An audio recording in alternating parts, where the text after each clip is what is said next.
எப்படிங்க ஆரம்பிக்கலாம்? நன்றின்னு சொல்லி ஆரம்பிக்கலாமா?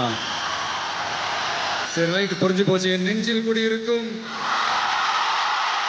ഇപ്പോൾ നമ്മളൊരു വൈകാരികമായി വിടവാങ്ങലിന്റെ വക്കിലാണ് എത്തി നിൽക്കുന്നത്.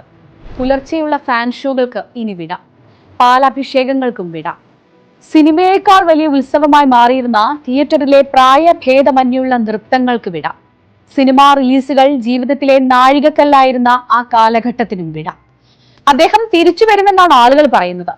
രാഷ്ട്രീയത്തിൽ അദ്ദേഹം തലകുനിക്കുമെന്നും പരാജയം അദ്ദേഹത്തെ സിനിമയിലേക്ക് തന്നെ മടക്കി അയക്കുമെന്നും അവർ പറയുന്നു. എന്നാൽ അഹങ്കാരങ്ങളെ തിരുത്താൻ ഓർമ്മകൾക്ക് ഒരു കഴിവുണ്ട്. പണ്ടൊരു കാലത്ത് ഈ മുഖം കാണാനൊക്കെ ആളുകൾ തിയേറ്ററിൽ വരുമോ എന്ന് ചോദിച്ചവരുമുണ്ടായിരുന്നു.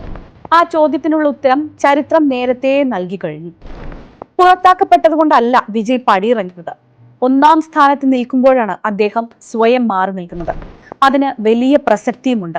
ചരിത്രം എന്നും ഓർക്കുന്നത് ബഹളങ്ങളെയല്ല, കൃത്യമായ സമയത്തെയാണ്. സിനിമകൾക്ക് നന്ദി, തളരാത്ത മനസ്സിന് നന്ദി, സ്നേഹത്തെ മുറുകെ പിടിച്ചുകൊണ്ട് എങ്ങനെ വെറുപ്പിനെ അതിജീവിക്കാം എന്നൊരു തലമുറയെ പഠിപ്പിച്ചതിന് നന്ദി. പരിഹസിക്കപ്പെട്ടാലും കലാസ്വാതന്ത്ര്യത്തിന്റെ പേരിൽ കൂറുമാറാതെ നല്ലതിനെ മാത്രം ചേർത്ത് പിടിച്ച രക്ഷകനായതിന്, എല്ലാറ്റിനും മുകളിൽ ഫാൻ എന്ന വാക്കിന് പറഞ്ഞറിയിക്കാൻ പറ്റാത്ത വിധം സ്നേഹം കൊടുത്തതിന്, മര്യാദ കൊടുത്തതിന്, ഊർജം നൽകിയതിന് എന്നും ഒരുപാട് നന്ദിയോടെ ഫാൻ ബെല്ല.